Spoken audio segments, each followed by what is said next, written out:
This right here is the brand new Samsung Galaxy Watch 7, and even though the Galaxy Watch Ultra was really the star of the show, this is the watch that I would probably recommend for most people out there. And it looks just like the previous Galaxy Watch 6, but it actually has quite a few massive improvements inside this as well. And like I said, this is in many ways better than the Galaxy Watch Ultra for most people out there. It has the same chip inside, the same new bioactive sensor, the same display, a lot of the same new software in a package that is about half the weight and about half the price. Now this comes in two different colors. There's green and either cream or silver, depending on the size you get, and there are two different sizes as well. Unlike the Ultra, which only comes in one size, this comes in 40 or 44 millimeters, so smaller wrists are definitely going to favor this watch anyway. When you buy it, there are three different band options available. There's a sport band, which I have right here. It's a soft silicone. I really like it. It's very comfortable. I'm not sure I'm the biggest fan of the kind of thread accent on either side, the orange and the blue. It does match the new Galaxy Buds though. They have like an orange and blue thing going on. So I don't know, across the lineup, it's kind of nice to match, but whatever, you can swap out the band very easily. There's also a fabric or an athleisure band you can get when you pre-order this or when you order it anywhere in any store. And what I really think is pretty beneficial about this compared to the Ultra is that the band removal mechanism is different from the Ultra, which means the straps on here will not work on the Ultra and the Ultra straps will not work on this. If you flip it over to the back, you see the Ultra has a new mechanism where you press it and the whole strap disconnects. It's a proprietary strap and there's probably not a lot of third-party ones at launch, but this is a very, very standard strap. When you buy this watch, you can go on Amazon and the same day just buy,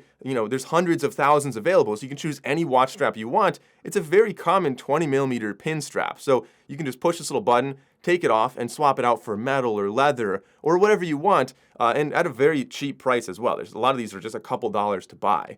As I mentioned, this does come in two different sizes, but the strap's going to be 20 millimeters either way, and the price of this is also half the price, approximately half, of the Galaxy Watch Ultra. So the price of the Ultra is $650. The Watch 7, the smaller one, starts at $299. So that's literally less than half the price. And Samsung's always doing some promotions. I'll have a link down below.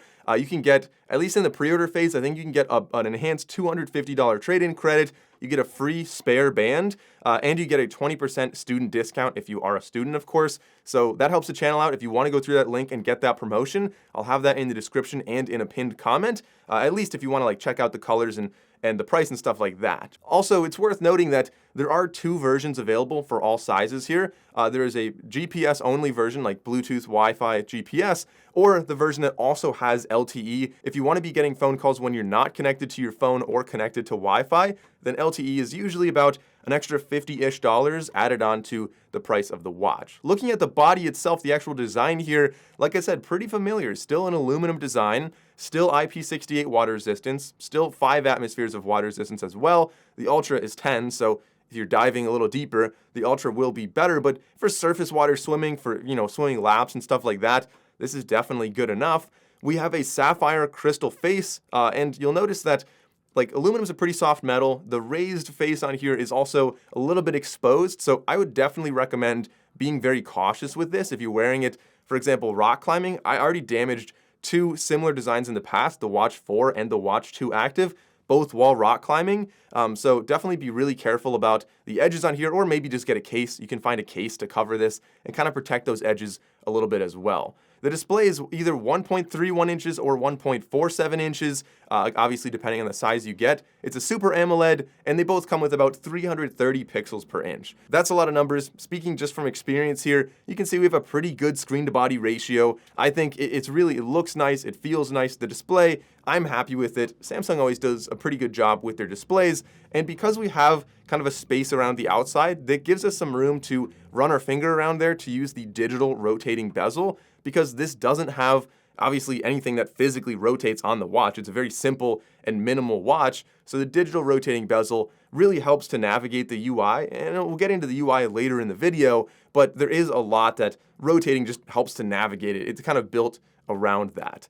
On the right side, you'll see we have our 2 buttons. This is very familiar. These will be used for your ECG if you want to use, if you're going to like measure your heart and stuff like that. Also for bioimpedance to estimate your body composition. And of course, the buttons do all their normal stuff, which of course we'll talk about in the UI segment of this video. Flipping over to the back, we do have a new bioactive sensor on here. This is the same new one we're seeing on the Watch Ultra, which is awesome to see on the regular Watch 7 here. And I mean, spoiler, it is very, very accurate. Still measuring all the stuff we know, like heart rate, blood oxygen, temperature, things like that. It can, estimate cycle tracking and things like, all types of things like that. But the heart rate tracking, like, man, it's very, very impressive. I compared it to a Garmin watch, which is, like a lot of very elite athletes are using, like the Garmin Epix, for example.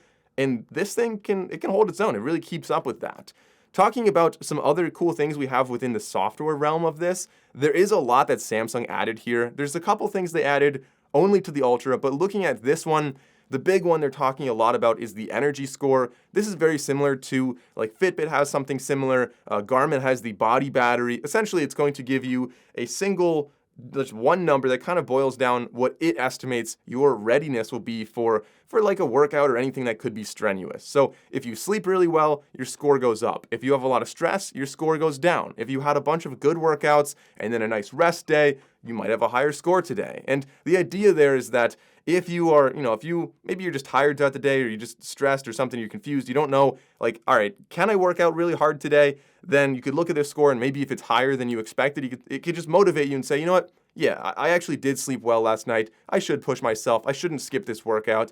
And ideally, you can push yourself a little bit more. But I do recommend kind of take it with a grain of salt, because the opposite can also be true. Sometimes you know your body best. You feel good. You're ready to work out, and it might just give you a low score.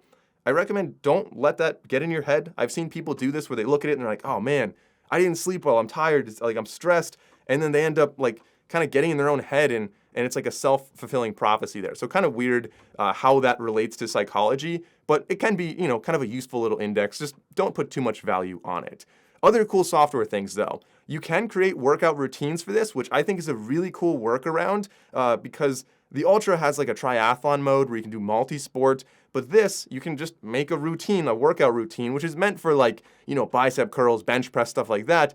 But you can totally just do it with like swim, bike, run, and then you have a triathlon. Like that's it. You have a multi-sport on this. And it works well. Like it's not the same as the Ultra. It's not baked in here with the thing, but you can save it as a preset and name it like my triathlon, and then you have that. Additionally, we do have advanced sleep tracking on here. So, sleep tracking has always been pretty solid on the Samsung watches. Now we have some sleep apnea tracking. If your phone's around, you still have the snoring tracking, kind of a big picture, as well as some sleep coaching as well, and some wellness insights, just kind of summarizing and interpreting the data for you to say, hey, you didn't sleep well last night because you have sleep apnea. Maybe you should see a doctor and get that checked out. It really can have a pretty big impact on your life. And probably one of my favorite new features on here, and this one's so subtle, but it's such a good quality of life improvement for me, is the AI suggested replies. Probably the best way for generative AI to be used on a watch. It's kind of like the only way I can think that would really make sense.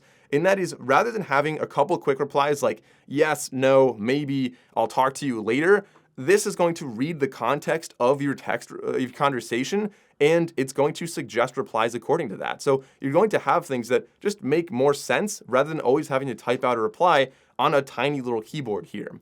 We also have some cool gestures added to this, so some kind of removed as well. There used to be like a weird one that you moved your hand up and down. I think everyone kind of laughed at that one, but now we have double pinch to answer calls, to play, pause music, stuff like that, take photos. We also have a knock gesture. You just like flip your wrist down. It's like you're knocking. It's kind of self-explanatory.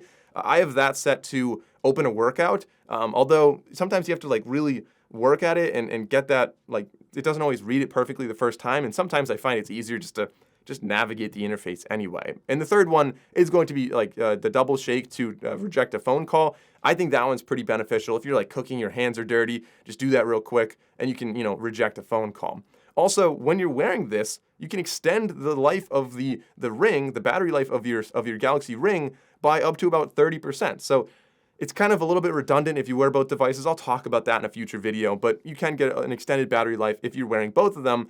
the ring will last like about 10 days instead of 7. All right, so getting into an accuracy analysis. This does have dual band GPS, which as you can see, does a pretty good job of tracking exactly where I ran. I had several different workouts where I ran, I biked, I did walks, different stuff like that, and it always tracked very, very accurately. And the benefit of dual band GPS is that you are able to track more accurately in difficult environments, not just open fields, which is already going to be fairly easy for just single band GPS, but dual here is going to work if you're in a city, if you're in a very mountainous region, and I found that it absolutely did a fantastic job. And a really cool improvement that they added to this watch is that different workouts have different starts by default, which is something I've been complaining about in the previous watches quite a bit, and having that fixed here I think is a big win, where by default, if you open up a run, it's going to be manual start instead of countdown, which means you have time to lock in the GPS.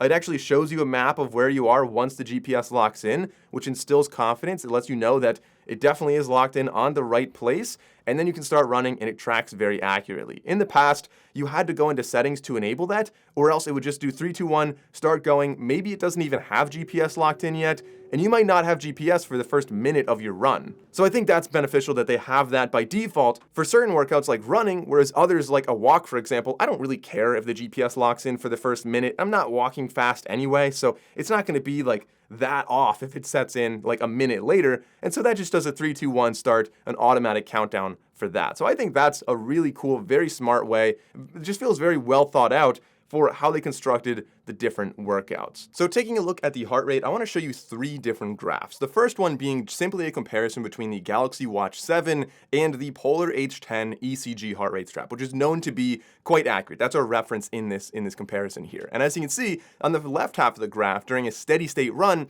it did a pretty decent job. The pickup in the very beginning lagged a little bit, but for the most part, it was step for step approximately accurate and equal to the Polar H10. However, when on the right half of the graph, where you see those spikes, I was doing some fairly short interval sprints where I got my heart rate very high and then walked and then got it high and then low. And as you can see here, as a very common problem for optical heart rate sensors, they really do struggle with this. A lot of wrist-based smartwatches, for example, tend to lag when you're doing these sprint intervals. And sure enough, this Galaxy Watch 7 did just that. However, it did seem to catch up reasonably quickly. So if you're doing longer intervals, longer than these short little minute-long sprints, you might notice that it would potentially catch up eventually, but it does lag for sure. Now looking at a second chart here, again, just comparing the Galaxy Watch 7 to the Polar H10, this is a steady state run about 20 minutes long, and for the most part, it did a really decent job, almost exactly dead on with this. Occasionally some lag when my heart rate changed if I was running up a hill or something, but I did notice there were some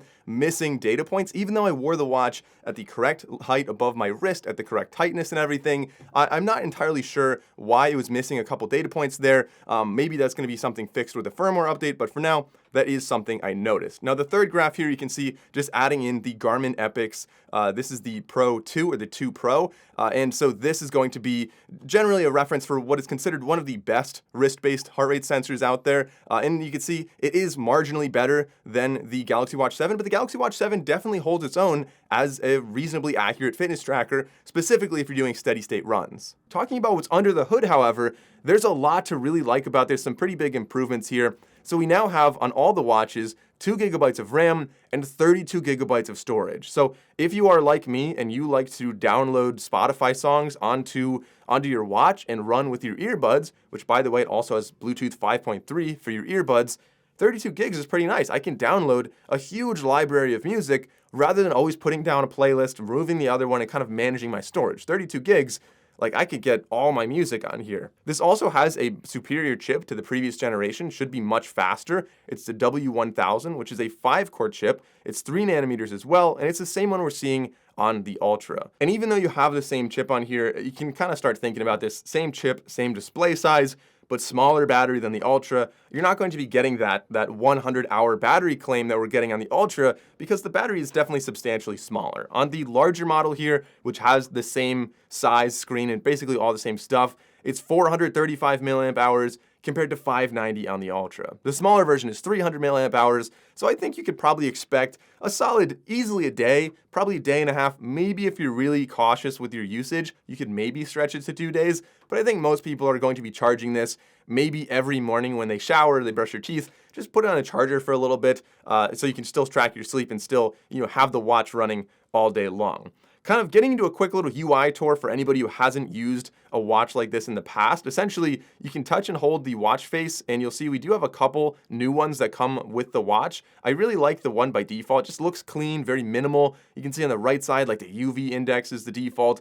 On the left side, my step count. But you can customize those as much as you would like. If you swipe down, our quick settings are still there. They all look the same as they did in the past. If you swipe up from the bottom, these are all our different apps. And of course, you could use that rotating digital bezel, like I said, to navigate this, as well as most apps on here.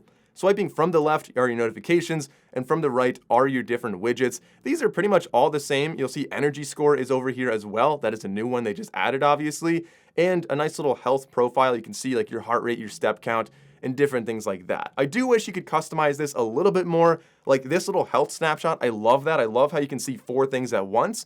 I wish you could customize that and choose 4 different things, maybe like the temperature, different things about the weather or different things like that. Like if you can customize it, because we have a pretty nice display here, I think we could show more information than just energy score. Like I think that's a little bit of a waste of some real estate there. But kind of in summary, that's the Galaxy Watch 7. I think there's a lot of improvements. Even though it looks the same as the Watch 6, there's a lot that I really like. Not just software improvements, but also some hardware improvements, some accuracy improvements. Across the board, it's just a better watch compared to the 6. And in many ways, even though the Watch Ultra is technically a better watch, this is probably a better buy. You're getting basically the same watch, slightly shorter battery life, but half the weight, and about half the price. So all of that linked down below if you guys want to check out the latest price. Samsung, I can't even, the price has changed so much. I don't even know. When you're watching this, it could be full price, it could be half price, I don't know. But let me know what your thoughts are on the Galaxy Watch 7 and what you would like me to compare it to. If you enjoyed the video, consider subscribing. Thanks for watching, and I'll see you in the next video.